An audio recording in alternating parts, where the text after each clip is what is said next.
Okay. Hello, everyone. Um, Thanks for joining our first webinar session. So welcome to the Ooosh Tech Ask Me Anything web series. We're going to talk about effective growth marketing in B2B startups today. Our web series will feature mentors, partners, and investors from our network to share personal experiences and practical advice to startups in Southeast Asia. So I have our guest, our very first guest, Bennett, sitting right beside me today. But before we get started, I have a couple of things that I have to cover first. So first of all, as you all can see, both Bennett and I are not wearing a mask at the moment. I mean, that's because we have already done our test and with our home kit, and the result was negative. So I mean, instead of having our mask on all muffled up, we decided to take it off and just to show our faces to everyone. Second, every one of you are welcome to leave us question, to send us your questions. Simply post your question on the comment section, and that will do. Last but not least, as a gesture to thank everyone joining this particular session, Bennett is very generous. He has agreed to take 5 free consultation sessions to startup founders and growth marketers. I mean, what's better than hearing it out from a veteran with first-hand experience in growing startup into a unicorn, right? So details are pinned in the comment section. I think it's the very first post in the comment section. So please check it out if you're interested. So let's get started. Bennett and I go way back. We met in college, and he has a rather interesting career. So Bennett started off as an admin in for his agencies, and he jumped into the startup scene by joining TinkLabs, which people know them by Handy, with zero tech background, which is sort of rare. Together with his team, he has taken this startup to unicorn status. When that journey ended, he founded Houston Collective, along with his ex-colleagues. So Bennett, I mean, if you were to choose to describe your journey with TinkLabs with 3 words, which 3 words are you going to use? Well, first of all, thanks for having me. Glad to share my sort of experience from, growing a startup from sort of 0 to 1. Well, it is. I spent 5.5 years with the startup, and to sum it up, it's really hard to comprehend, the whole ups and downs throughout, 5 years. If I use 3 words to sum it up, I would say is heaven and hell and everything in between. So you get a full spectrum of the ups and down rides of a roller coaster. Right. How? Okay. Would you be able to elaborate a little bit more about how is it like hell and how was it like heaven? Sure. I mean, I think one of the parts that joining a startup is the growth journey, right? Yeah. So you're able to experience from doing everything by yourself to growing a team around you and building a company, building a product from scratch. A lot of different roles or jobs today, you are really inherited, some other people idea and sort of nurture that and grow that. But, in the startup scene, you will basically, get the opportunity to get involved with incubating your own idea, seeing that grow and getting adoption and then grow. So that is, the sweet part. And you can see exponential growth. You'll see, user liking or not liking your product. And that's something that, traditional sort of company won't be able to provide. But, the tough part though is, the high pressure, I suppose, the target, the pressure, and sort of the mandates that a startup demand. I think that is also something that traditional company won't put on folks' shoulders as well. So high intensity, high turnover, and long hours. Those are something that comes with, I suppose, the good things that in startups. So you get both sides of the story. Right. So I mean, as everyone can tell, it was a very extensive experience. I think Bennett has gone through a lot of things with TinkLabs. So, but I haven't really had a chance to introduce you with your previous experience. So, what exactly do you do in TinkLabs, and what's your title? Yeah, sure. I know. So my background is actually design. I spent my first 10 years of my career in traditional design agency and advertising branding agencies. So working on pretty much a lot of different sort of corporates and on brand consulting and advertising and design and growth marketing. And then for me, I think to a certain point, you do want to hop on a a much more exciting journey than sort of climbing up the corporate ladder. And actually, going in-house, finding a position, a place in a startup was always in the back of my head. So I joined the TinkLabs about after my 11th year in my career. I was working as a creative director, looking after sort of the brand and product design, and then slowly, company grow, and I sort of expanded my role as well. I was basically running creative and the people operation throughout the company. Right. Okay, I see. Then let's come back to today, the present time. So you founded Houston Collective. Can you share a little bit more about what is Houston Collective? Yeah, so Houston Collective is a brand and product design agency tailored for startup. So basically, we're trying to combine the deep vertical experience from the agency world, where a very deep level of craftsmanship on design knowledge is critical in today's business success. But putting that startup mentality and pedigree in the operation is very important, because I've been through the 0 to 1 journey, and I understand that serving a startup, or what sort of services and goals a startup needs to achieve, is vastly different than the likes of a corporate bank, for example. So having combined the startup mentality and vertical expertise is what we're trying to offer to growth startup company around the region. Right. So, I mean, why did you take this step? Because you were in a startup does not mean you have to build a business to serve startups, right? So, I mean, is there any particular problem that you're seeing in the market that you want to address? Yeah, I think I think there is a gap in both the supply and demand side, right?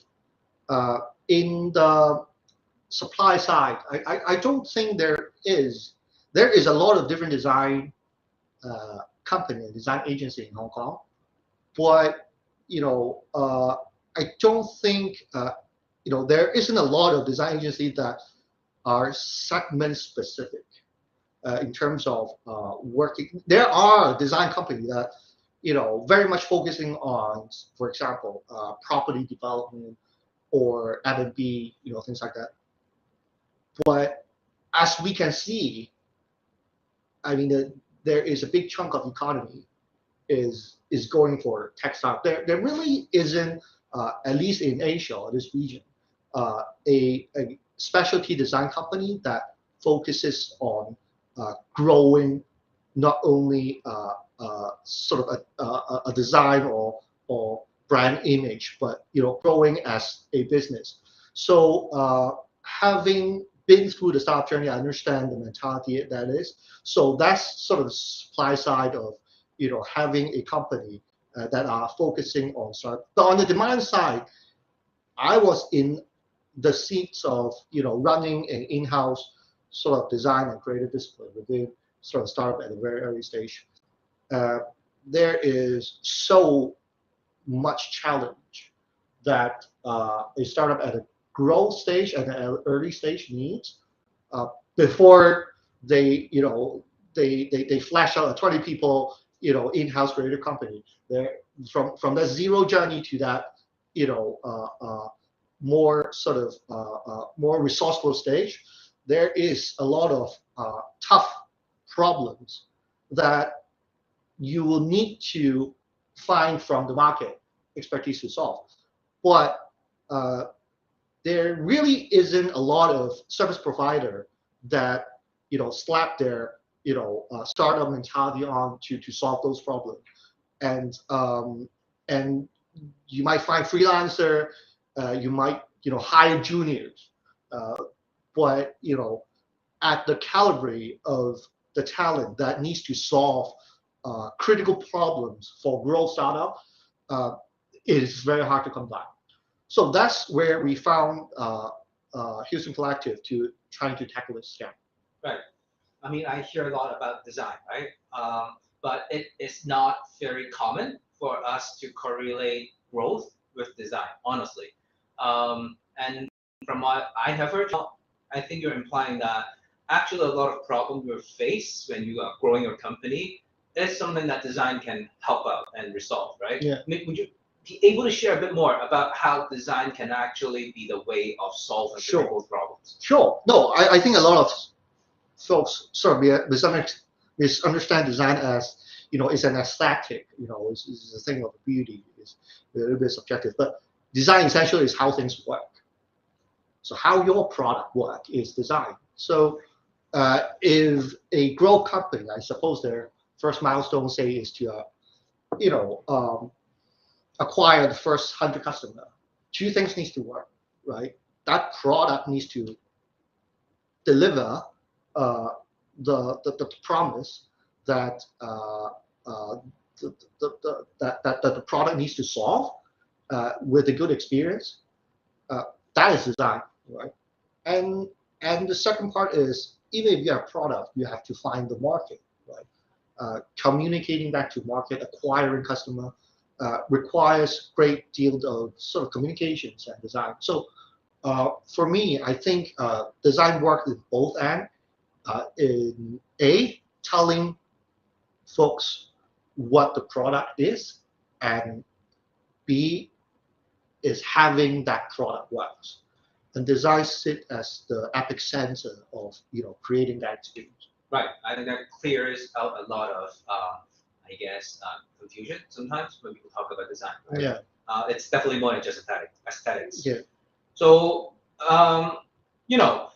for everyone's information, Houston Collective, the firm that Bennett co-founded, is actually a very much valued strategic partner of Ooosh Tech Lab. Where our portfolio teams can leverage on their expertise to accelerate their growth at the pace of a unicorn. So, I mean, down the road, we will have a lot of different internal collaborations between Houston and our portfolio teams. Hopefully, with this partnership, we can, eventually grow some unicorns from Hong Kong. Okay, I guess that's a pretty extensive sharing that Bennett just had. Maybe we can step into some of the questions that we have previously collected from our social media. Let's see. Okay, very first question. So how does a startup know that they are ready for growth marketing? Yeah, I think in a startup journey, you probably start with some prototype, and the first stage, I suppose, any investor will tell you that you need to acquire your first sort of customer.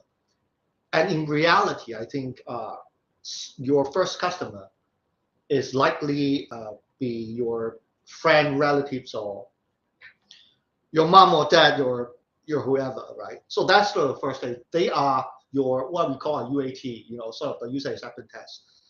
And for me, I think growth marketing comes in when your product kind of passed your own UAT with a close circle of user giving you a feedback that your product actually is transactable and can solve some of the problem, probably not all, but in a nutshell, a complete end-to-end journey. Right. If that product is at that stage, that's where you need to start thinking about growth marketing in a lens of a step-by-step sort of process. Right. So at least you need to have so-called, workable MVP or something like that, right? I think probably not MVP, like workable product that actually sort of roll out. But of course, there's a lot of sort of startup to sort of pre-launch, ramping up user to be tester. That is also a way that for those projects you might tell the story first, do a Kickstarter without the actual product actually works. But in terms of invest in a normal sort of startup journey, I believe that you need to have a product that pass a basic MVP stage, sort of work, and then acquire sort of real user. Right. So just to put things into perspective, I mean, everything that we're going to talk about today is more focused on B2B startups. just for everyone's context. I mean, I would say not all the advices or the comments that Bennett will make are suitable for other types of startups like B2C or even in the B2B2C sort of context. It really depends, or even deep tech, right, which might not even have business model at their early stage. So right now we're more focused on the one true B2B, sort of like a SaaS model type of startup. Okay, so just now we have touched on when exactly is the right timing to invest in the growth marketing. Let's take a step back then. Given the right timing would be the moment when you've got a product going on, right? It's time to find more clients, stuff like that. So take a step back. So I think a lot of startups face a lot of challenge, especially in Hong Kong, in building their MVP, right? So-called the very first product, right? Because usually they either lack tech co-founder, or they sort of just lack the manpower to really develop it at a very efficient manner. Is it better to hire in-house, or is it better to outsource it? I think it really depends on what stage. So at the very early stage, I pretty much I don't think that unless the founder is a designer, you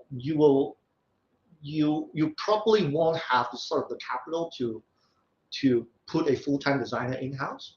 Even if you can, sure, it could be your cousin that just fresh grad out of college that knows Photoshop and that's sort of what you call design. But obviously that's not going to solve the problem. So I think at the early stage, when the business idea is incubated and a product feature, a product aspect, or the problem trying to solve is also sort of put into clear product briefs.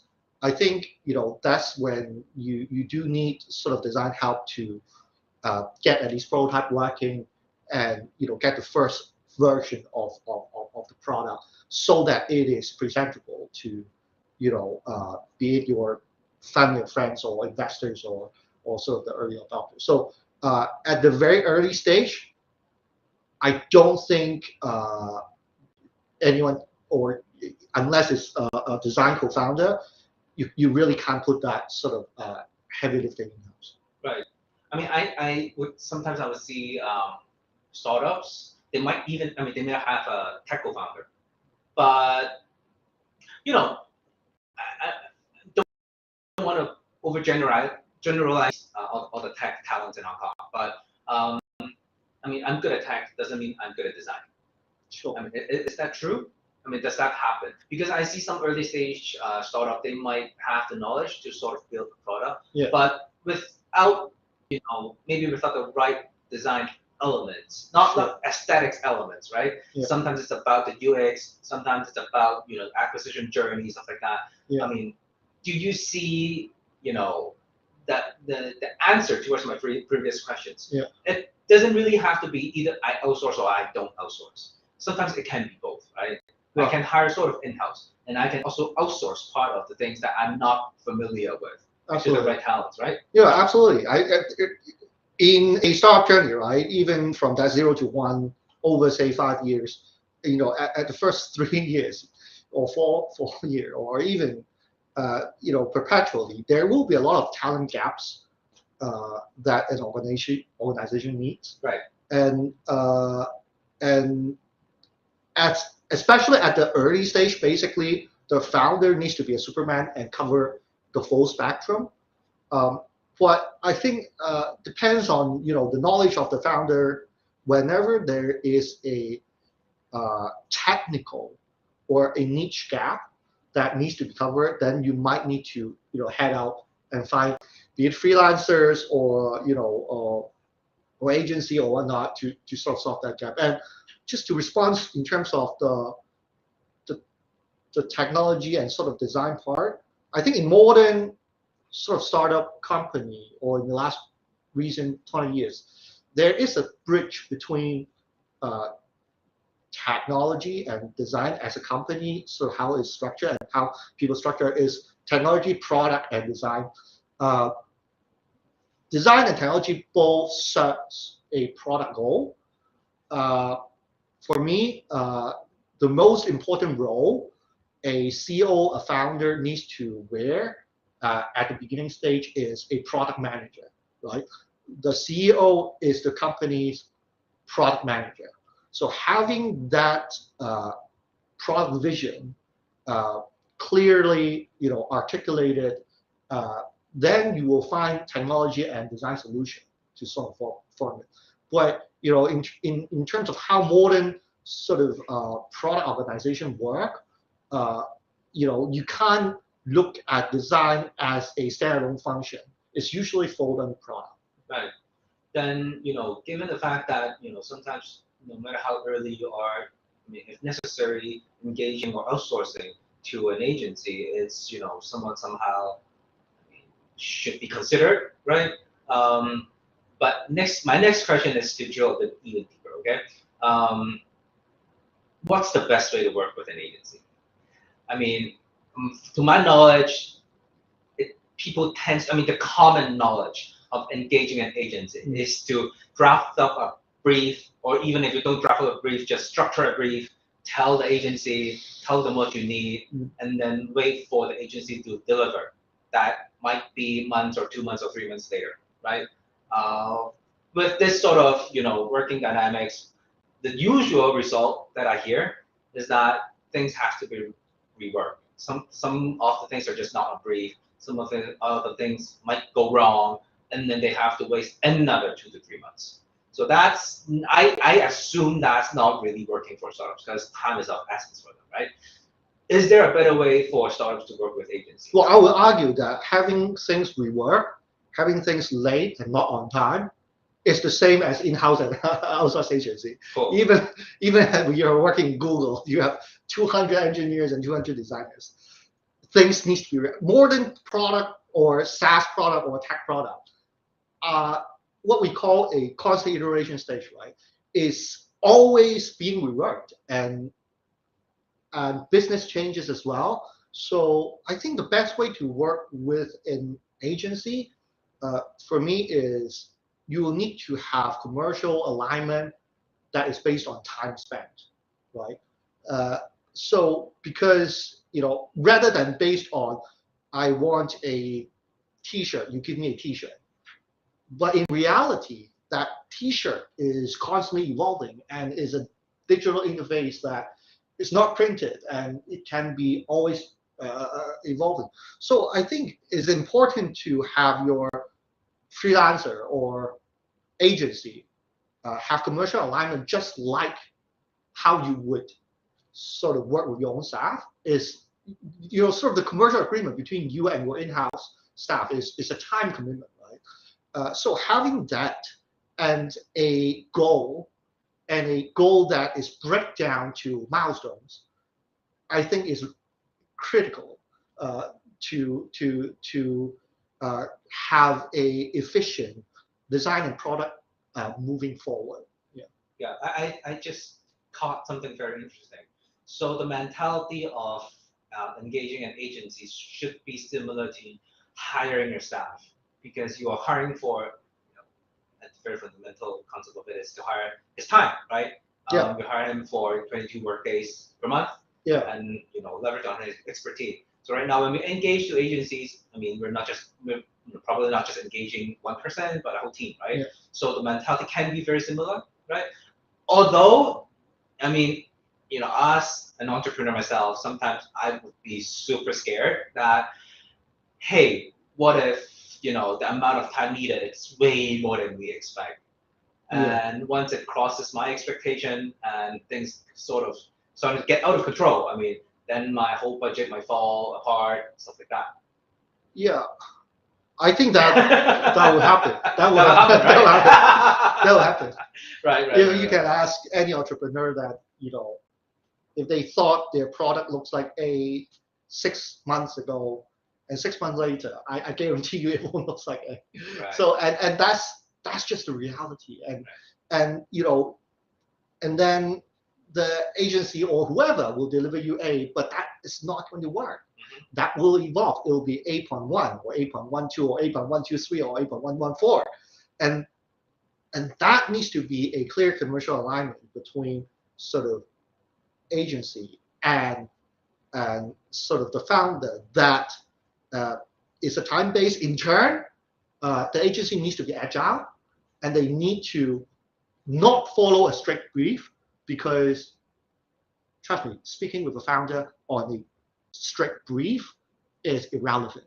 Is absolutely irrelevant. Right. It's about goal alignment and understanding visions. Right. And how would you formulate a growth marketing strategy or deliver social media sort of posts, or when you don't even have a product at a very early stage, right? So finding a partner, agency partner or freelancer or whatnot that share with you the same goal and establish milestone, vet through their portfolio for relevant experience, and have things aligned based on sort of time span, for me, I think is the safest bet. Sure. Okay. Cool. So moving forward, so say product is ready, sort of launched to the market. When should I start investing into ads? Right. I think it really depends on the product, right? So if we take the context of, say, a B2B, say, SaaS product, in a B2B context, I think ads is a very low priority. I do think that on a B2B angle, credentials is the most important, right? So,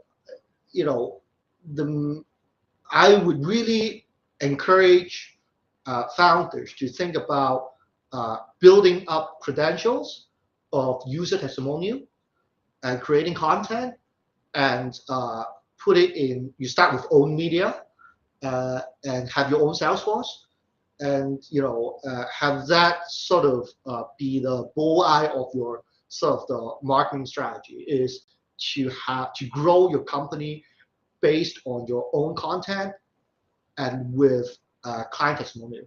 Because in a B2B startup, the best sell to adopt a certain sort of say sort of a SaaS software is that you'll find a similar competitor of yours, or a respective folks within the industry is using yours, and his endorsement is much better than placing an ad that talks about, oh, what is the key benefit. Right. So having credentials and building user cases is for me the most, probably the first year or two of the startup journey. Right. Okay. Yeah, I mean, that is definitely the best way, I believe it too, for early stage startups, right? At least the first year of a product launch, because I mean, I'm pretty sure you don't have too much money to work with. Yeah, probably. Yeah. And with nowadays, I mean, sometimes there is a myth where whenever I spend on social media or online ads, there is definitely a return, which I think it's a myth because it's not, absolutely true. I see a lot of people, not just startups, right? Any other businesses, investing into ads, but it doesn't really, create conversions. So me myself, I would advise startups to really rethink and think deeply whether to spend on ads at the early stage of things. So that would actually be the so-called lead generation part, right? So moving down to the so-called acquisition funnel, I'm interested. Usually startups would use some tools, right? Mm-hmm. To sort of, in terms of their operations, just to, make sure things are intact, well structured. They have like a step-by-step sort of funnel and task management sort of tools. Can you share with us what type of tools do you use? Sure. We're changing a lot of tools throughout, but we use Salesforce and HubSpot. HubSpot is top of the funnel. Salesforce is sort of middle bottom funnel, and that have been core functions of the sales and demand generation organization for God knows 4 years, and it is extremely important.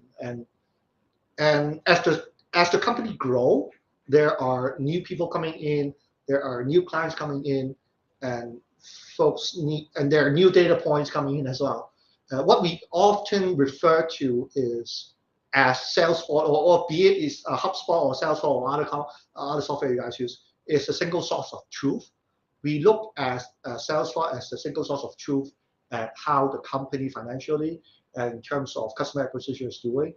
So everything is logged in Salesforce. We have, the sales team. We have sort of a 100 people sales team. There are 4 or 5 Salesforce operators that essentially sort of aggregated all the data points into this sort of singular Salesforce. And HubSpot's sort of used as the top of the funnel lead generation tools, and we all sort of have API that talks to sort of say Salesforce as well, so that we know which leads are warm and which leads are cold, and then sales guy will sometimes, when they have the capacity, pick up the Salesforce, the HubSpot's top of the funnel and push it down. Okay, right. Well, Salesforce is super expensive, honestly. But I guess any tool that is similar to Salesforce, with similar features. Yeah. I guess if you really can't pay that much at the early stage, anything similar will do. But I think the essence of it is really to use some tools, right? Yeah. I mean, to capture. You start with Excel. I mean, you can start with Excel, but yeah, I think if you want to systematically understand how your leads go from top to bottom, and and have a large sales organization that are working towards the same goal with the same ammunition in the bank, you need a CRM to have everybody aligned, to look at the same set of data, to look at because in a sales organization, you need to religiously sort of follow lead by leads, right? And you probably have multiple people doing that, responsible for either individual product vertical or geographic sort of jurisdiction, right?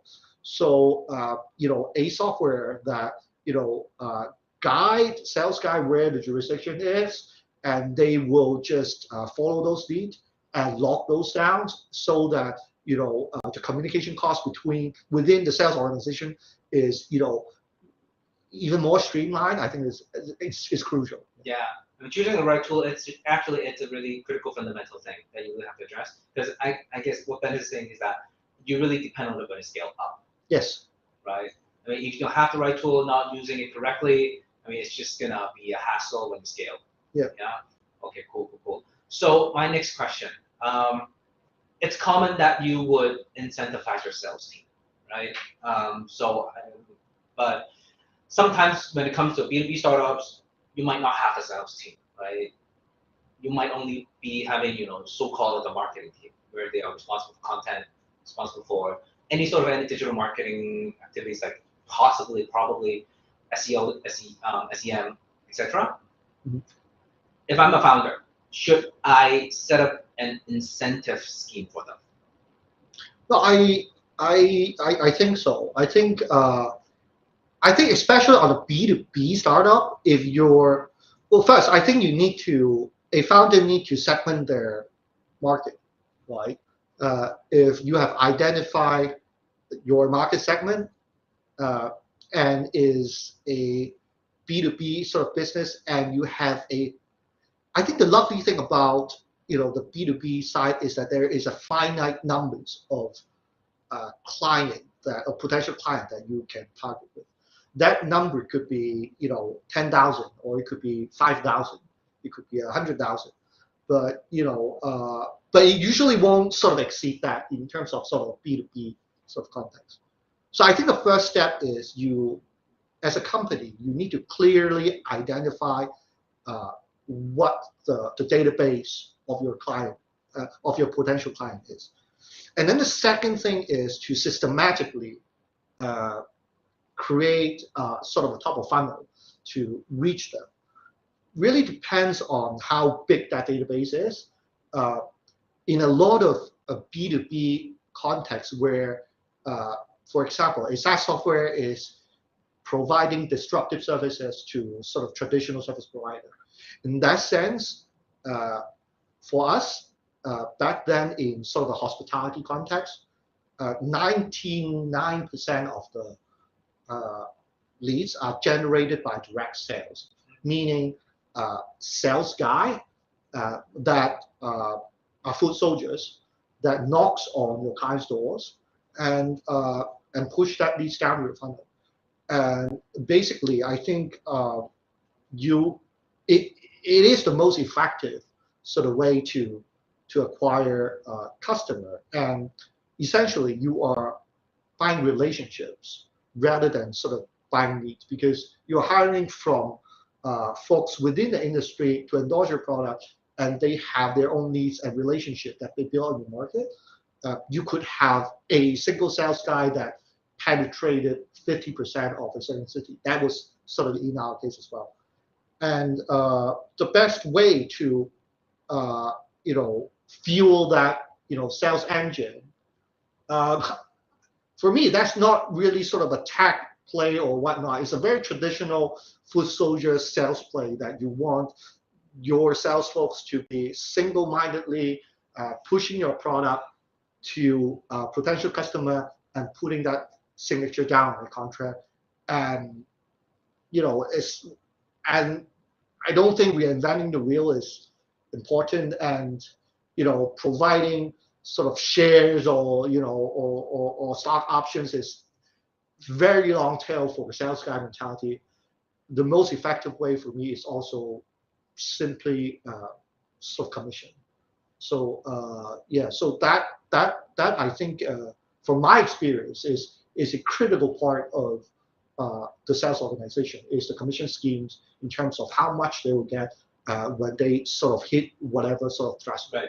Right. So I mean, if you're to incentivize sales team, like really salespeople, then I guess what Bennett is saying is really, I mean, they look into slightly more short term, right? Yeah. Just give them commission, right? Yeah. Sometimes stock option is just not very attractive to them. Because that's something much longer term, right? Then should I give commission to my content profile? I mean, content, content team, or my SEO team. Yeah, I think because I mean, apparently they are the ones. I understand. I mean, for startups like the previous one, they go by direct sales, right? But there are a lot of other startups. Then the lead generation is sort of powered by content, powered by SEO, stuff like that. I mean, do you think they should be incentivized?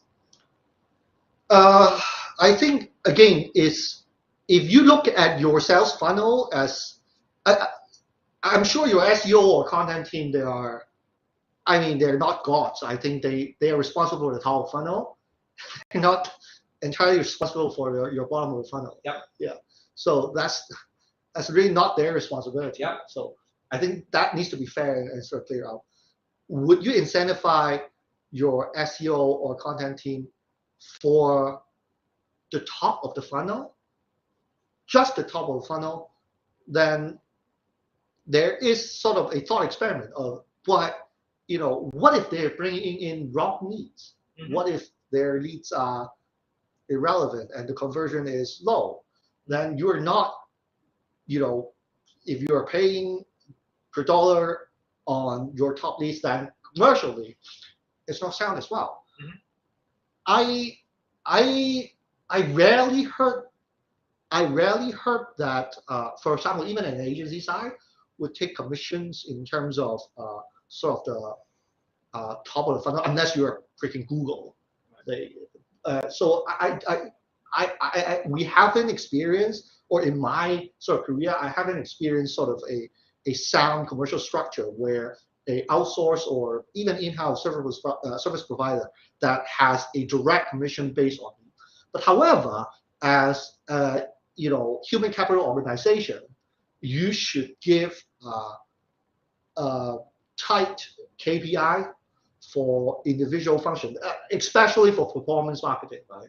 So usually in I think in many organizations, their bonus scheme, their performance will tightly be correlated to how that KPI is achieved. So in that sense, but not essentially at a direct commission for a growth market, because they're simply not responsible to pushing the lead all the way down. Right. Okay. Cool. Yeah. Cool. Let's push the timeline forward again. So let's say a startup obviously they have their product market fit. They start to have customers coming in. It's time to scale up, possibly to different markets.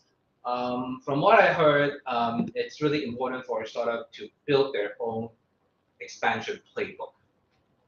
Would you be able to share, sort of, a hindsight of what that playbook is about and what Sure. should, what does it have inside? Sure. Yeah, no, I think that is critically important. I think that would be a Series A or B when you have proved a product market fit, you have successful penetrate a certain sizable market within a homogeneous sort of geographic location or a individual vertical, and that in a technology sense, that product is replicable into other markets, right? Those are sort of the checkpoint. And that playbook basically is your marketing strategy on in terms of how to replicate that acquisition journey, right?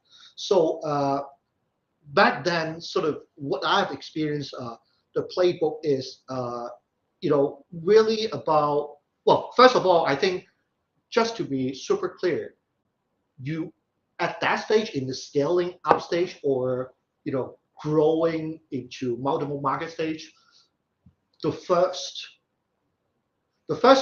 I think the first priority, the first criteria is product market fit. A second criteria is a homogeneous geographic location will have penetration, and third is you have sizable capital that allows you to fuel that expansion, right? So that is, without any of them, you shouldn't really do it because you'll make a lot of regrettable decision that is irreversible if you sort of move too fast. But once you have that, I think is really sort of structuralize your growth experience on that singular market. So there's two parts to it: supply and demand. Let's start with the supply side, which essentially is the product. Is your product foundation or is the product architecture ready to be scaled? What are the adaptation that is needed to enter a new market? Essentially, at the first stage of growth, you would want to have your basic feature sets be robust enough to grow into multi-market, and have your sort of a more high level or paid feature set that are more customizable, right? But that foundation feature set needs to be applicable to other market, because it is back then when we were scaling, it is almost impossible to anticipate where your customer will come from. And your customer from Hungary or your customer from Hong Kong, they essentially need to use the same tools, and you need to ready your product to do that, right? So that is a engineering question. It's also a design question of how that product works, right? And then on the demand side, which is the playbook, it's essentially about replicating the market strategy into other markets, right? If it's a direct sales, for example, I hired an client-side sales guy who helped me penetrate the Hong Kong market. What you will do is say that guy is George. You need to find a Singapore George. You need to find a Korea George. You need to find a Tokyo George, and and have them strictly following a singular product that is applicable to their market, right? And have that strategy tightly in place. Put a budget, put a plan, and put a single-minded goal to have that guy or that strategy to ramp up their market. And within each market, you also need to prioritize what I call sort of high-hanging fruit, medium, and low-hanging fruit, right? You would want that first 6 months to be as quick as possible to only target the low-hanging fruit, and do not spend any of the precious times on the high-hanging fruit, because the high-hanging fruit might be more sizable, but in each market, you want to sort of get your first toe in the water first, right? So having that first market strategy deeply sort of documented and replicated in other market with the right personnel, I think is the most important. Right. Yeah, I mean, I'm sure there are a lot of different stories that Bennett can share down the road. I mean, if any of you guys are interested in the consultation session, that I mean, scaling up is definitely not easy. It's not. It's definitely a lot more complicated than what Bennett just shared. I mean, there are a lot of different, different ad hoc problems.